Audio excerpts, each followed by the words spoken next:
నమస్తే, welcome to special focus. దేశంలో BJP హవా నడుస్తోందా? విజయాలతో దూసుకుపోతోందా? కాషాయానికి ఎదురన్నదే లేదా? సెంటర్లో అంతా కమలం హవానేనా? హర్యానాలో హ్యాట్రిక్ ఎలా కొట్టింది? ఎగ్జిట్ పోల్స్ అంచనాలు ఎలా తారుమారయ్యాయి? ఎన్ని ప్రయోగాలు చేసినా చెయ్యి తిరగదా? హర్యానా చరిత్రలో వరుసగా మూడోసారి ఏ పార్టీ అధికారంలోకి రాదు. ఇది ఎప్పటినుంచో వస్తున్న సంప్రదాయం. కానీ ఈసారి ఆ సెంటిమెంట్ని బీజేపీ బ్రేక్ చేసింది. అందరి అంచనాల్ని తారుమారు చేసింది. హర్యానాలో బీజేపీ హ్యాట్రిక్ విక్టరీకి కారణాలేంటి? వరుసగా 3 సార్లు గెలిచి చరిత్రను ఎలా తిరగరాసింది? దేశంలో బీజేపీ హవా నడుస్తోందా? విజయాలతో దూసుకుపోతోందా? కాషాయానికి ఎదురన్నదే లేదా? సెంటర్లో అంతా కమలం హవానేనా? హర్యానాలో హ్యాట్రిక్ ఎలా కొట్టింది? అంచనాలు ఎలా తారుమారయ్యాయి? ఎన్ని ప్రయోగాలు చేసినా హస్తం లేవదా? దేశంలో కమలానికి నిజంగానే తిరుగులేదు. వరుస విజయాలే ఇందుకు బెస్ట్ ఎగ్జాంపుల్.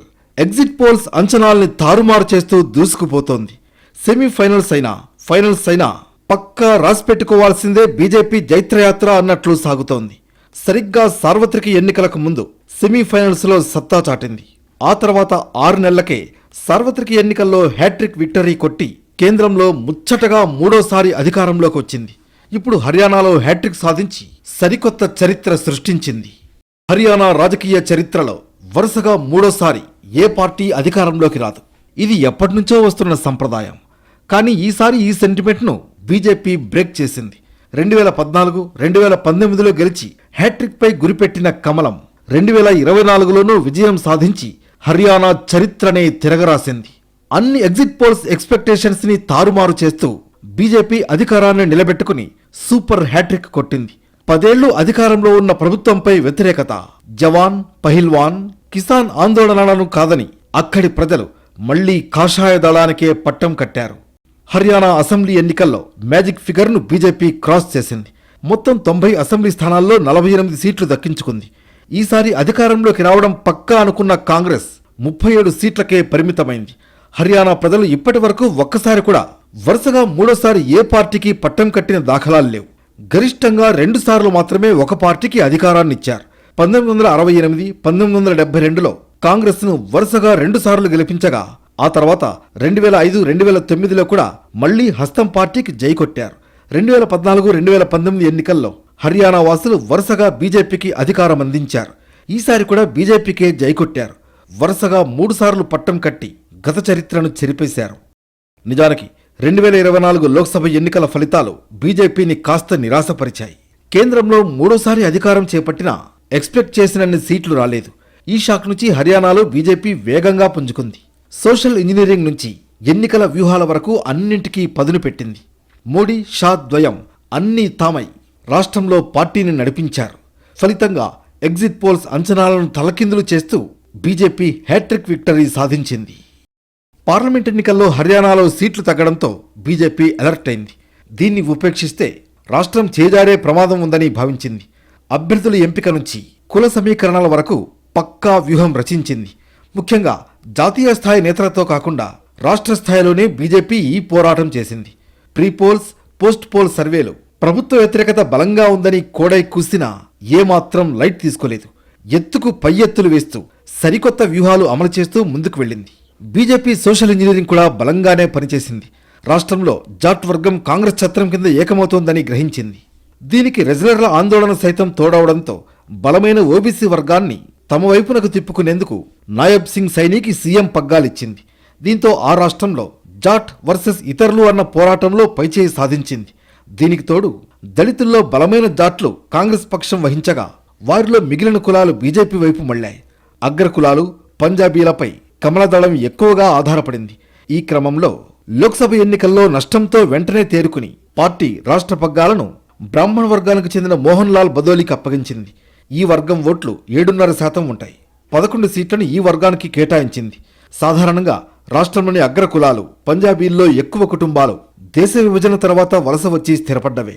వీరు గ్రాండ్ ట్రంక్ రోడ్ మార్గంలోని అర్బన్ నియోజకవర్గాల్లో అధికంగా ఉంటారు. 2014, 2019 ఎన్నికల్లో వీరే బీజేపీకి సపోర్టుగా నిలిచారు. మరోవైపు కాంగ్రెస్ జాట్ దళిత్ కూటమి ఏర్పాటు చేసింది. బీజేపీ యాంటీ జాట్ కూటమితో హస్తం పార్టీ దూకుడు తగ్గించాల్సి వచ్చింది. ముఖ్యంగా జాట్ వర్గానికి చెందిన వ్యక్తిని ముఖ్యమంత్రిగా ప్రకటిస్తే అర్బన్ ఓట్లను కోల్పోవచ్చనే ఆందోళన చెందింది. దీంతో సీఎం అభ్యర్థి పేరు ప్రకటనను వాయిదా వేసుకోవాల్సి వచ్చింది. ఈ ఏడాది ప్రారంభంలో జేజేపీ హఠాత్తుగా మద్దతు ఉపసంహరించిన సమయంలో పార్టీ అధికారం చేజారకుండా కాపాడుకోగలగడం ఎన్నికల్లో ప్లస్ అయింది. మహిళలు కేంద్రంగా కమలం పార్టీ ఎన్నికల ప్రచారం సాగింది. ఫలితంగా అతివల్లో ఆ పార్టీపై కొంత సానుకూలత ఉంది. రైతు ఆందోళన వల్ల వచ్చిన ప్రతికూల ఇమేజీ నుంచి బయటపడడానికి ఈ ఏడాది ఆగస్టులో 24 పంటలకు కనీస మద్దతు ధర ఇవ్వాలని నిర్ణయించింది. ఓ రకంగా ఇది ప్రభుత్వ వ్యతిరేకతను తగ్గించింది. ఈసారి నిరుద్యోగ సమస్యను తగ్గించడానికి 10 ఇండస్ట్రియల్ కారిడార్లను రాష్ట్రానికి తీసుకొస్తామన్న హామీ యువతపై పనిచేసింది. వీటి ద్వారా 50,000 ఉద్యోగాలు ఇస్తామని హామీ ఇచ్చింది. అగ్నివీర్ల అంశం రాష్ట్రంలో కమలం పార్టీని చాలా కాలం ఇబ్బంది పెట్టింది. దీనికి చెక్ పెడుతూ వారికి 10% రిజర్వేషన్లు ఇస్తామనడంతో పాటు బ్యాంకు రుణాల మంజూరు సరళతరం చేస్తామన్న హామీ వర్కౌట్ అయింది. నీరజ్ స్వర్ణ పథకం సాధించిన తర్వాత హర్యానాలో స్పోర్ట్స్ కల్చర్ను బీజేపీ సర్కార్ బాగా ప్రోత్సహించిందన్న పేరు కూడా యువతలో మంచి ఇమేజీని తీసుకొచ్చింది. టార్గెట్ ఒలింపిక్ పోడియం స్కీమ్ వంటి అంశాలు కలిసొచ్చాయి. తాజాగా తాము తిరిగి ప్రభుత్వంలోకి వస్తే ఒలింపిక్ నర్సరీలను ఏర్పాటు చేస్తామని ఈ పార్టీ తెలిపింది. అసలే ప్రభుత్వ ఉద్యోగాల్లో అవినీతి తీవ్రంగా ఉందని యువత ఆందోళన చెందుతుంటే ప్రతి 50 ఓట్లకు ఓ ఉద్యోగాన్ని ఇస్తామంటూ కాంగ్రెస్ నేతలు కొందరు ప్రచారం చేశారు. సిఫార్సుల ఆధారంగా కొలువులంటూ చేసిన ప్రచారం ప్రతిభావంతులైన యువతను భయపెట్టింది. దీన్ని బీజేపీ బలంగా ఓట్ల రూపంలో అనుకూలంగా మలుచుకుంది. మేవాట్లో కొంతకాలం క్రితం జరిగిన అల్లర్లతో కొన్ని వర్గాల ఓటర్లు బీజేపీకి అనుకూలంగా మారారు. ఎన్నికల్లో భారీ ఎత్తున పాల్గొని ఓటు వేయడం కమలానికి కలిసి వచ్చింది. మోడీ ఈసారి హర్యానా ఎన్నికల్లో ర్యాలీలను గణనీయంగా తగ్గించుకుని కేవలం 4కే పరిమితం చేశారు. 2014లో 10, 2015లో 6 ర్యాలీల్లో ఆయన ప్రచారం చేశారు. సైనీనే ప్రచార బాధ్యతలు చూసుకున్నారు. వాస్తవానికి వ్యతిరేక ఫలితాలు వచ్చినా ఆ బాధ్యత స్వీకరించడానికి సిద్ధపడే ప్రజల్లోకి వెళుతున్నట్లు ముందు చెప్పారు. గెలిస్తే ఆ ఘనత పార్టీది, ఓడితే ఆ బాధ్యత నాది అని తేల్చి చెప్పారు. ఈ ఎన్నికలను రాష్ట్ర స్థాయిలోనే పోరాడేట్లు హైకమాండ్ వ్యూహరచన చేసింది. ఇది కూడా హ్యాట్రిక్ విజయానికి బాట వేసింది.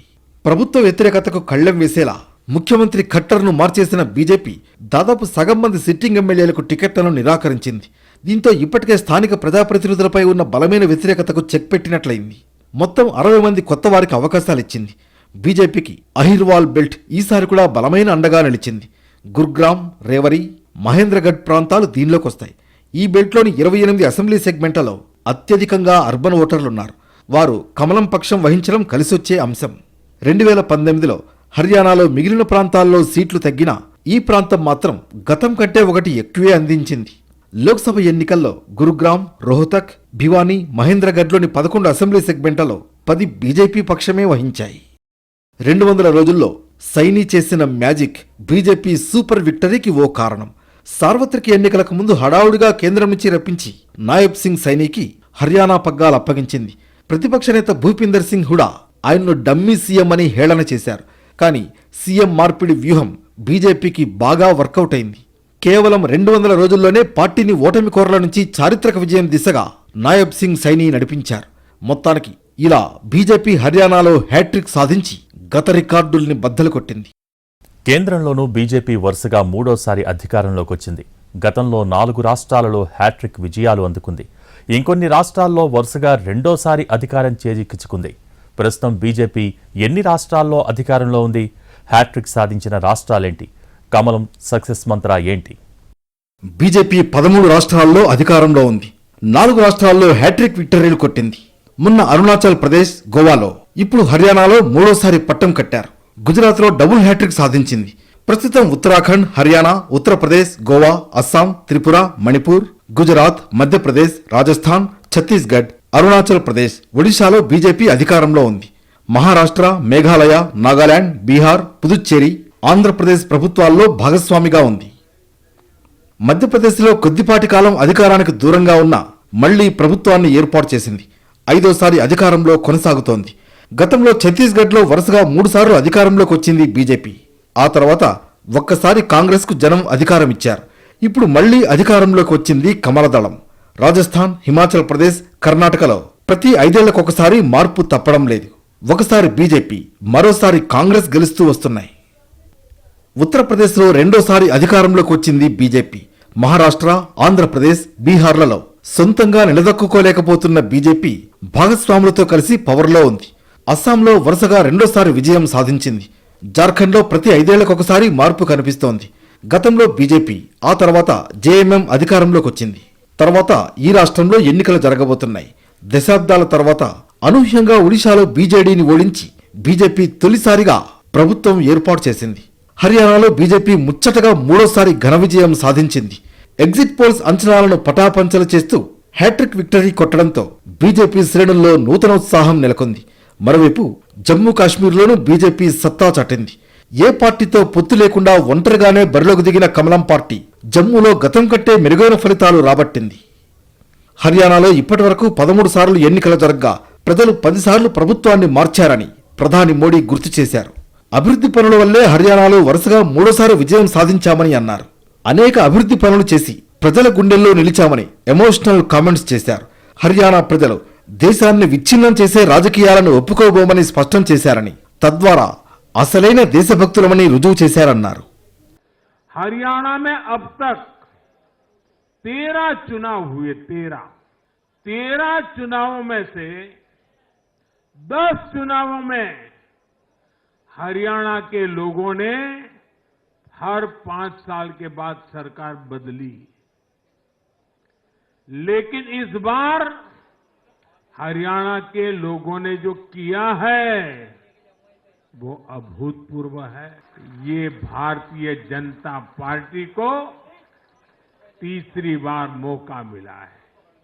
దేశ వికాసానికి అడ్డు వచ్చే వారిని హర్యానా ప్రజలు పక్కకు తెప్పించారని అన్నారు మోడీ. అరుణాచల్ ప్రదేశ్, గోవాలోనూ 3వ ప్రజలు బీజేపీకి పట్టం కట్టారని, అస్సాం, ఉత్తరాఖండ్లోనూ 2వ అధికారం ఇచ్చారని గుర్తు చేశారు. బీజేపీ పాలిత రాష్ట్రాల్లో ప్రజలు మళ్లీ అవకాశం కల్పిస్తున్నారన్నారు.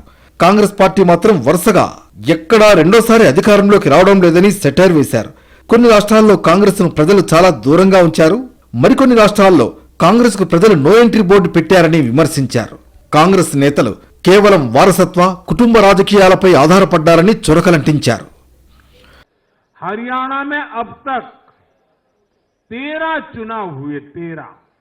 13 चुनावों में से 10 चुनावों में हरियाणा के लोगों ने हर 5 साल के बाद सरकार बदली,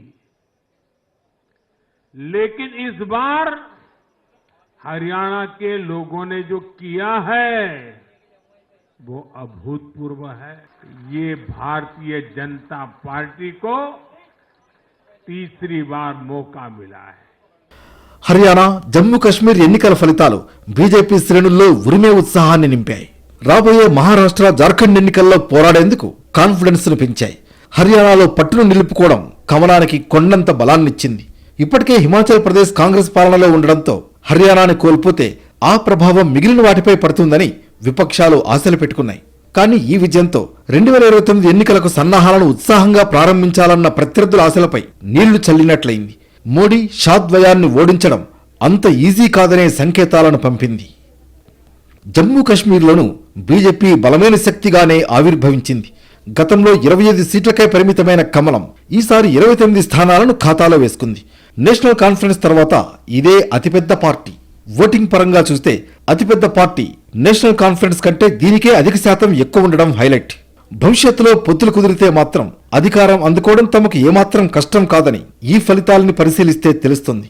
ఇప్పటికే గవర్నర్ నియమించే 5 సభ్యుల మద్దతు కమలం పార్టీకి దక్కే అవకాశం ఉన్నట్లు ప్రచారం జరుగుతోంది. ఈ ఎన్నికల్లో పొత్తులు లేకపోయినా భవిష్యత్తులో జమ్మూ ప్రాంతంలో విస్తరించాలని భావించే పార్టీలు ఖచ్చితంగా బీజేపీతో జతకట్టే ఛాన్స్ ఉంటుంది. కొన్ని రాష్ట్రాల్లో పట్టు నిలుపుకుంటూ, ఇంకొన్ని రాష్ట్రాల్లో భవిష్యత్కు పునాదులు వేసుకుంటూ కమలం పార్టీ పక్కాగా ముందుకు వెళుతోంది.